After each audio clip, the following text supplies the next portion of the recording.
स्वाधीनता आंदोलन महान संग्रामी शहीद भगत सिंह सुखदेव और राजगुरु शहीद दिवस पालन करा तेबे राउरकेला सहर छेंड कॉलोनी ठारे अनुष्ठित होईछि शहीद दिवस।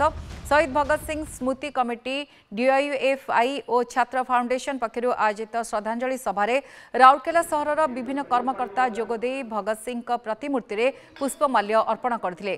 राउरकेला वकील संघ गुरुद्वारा प्रबंधन कमिटी सीटू श्रमिक संगठन सीपीआई एमएल सहित विभिन्न संगठन कर्मकर्ता श्रद्धांजलि सभारे जोग देइथिले।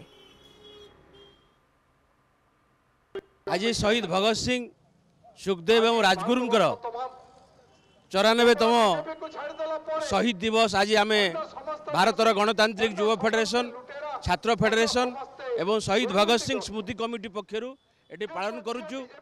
आपण जानी शहीद भगत सिंह जो बलिदान भारतर स्वाधीनता संग्राम रे मात्र 23 वर्ष बयस इंग्रेज सरकार फाँसी खुंटे झुलाई 1931 मसीहा आज दिन में शहीद भगत सिंह सुखदेव और राजगुरु इंग्रेज सरकार फाँसी देते तेणु आज शहीद भगत सिंह जो बलिदान दिवस फाँसी दिवस सारा भारत वर्ष आज पालन करा जाउची।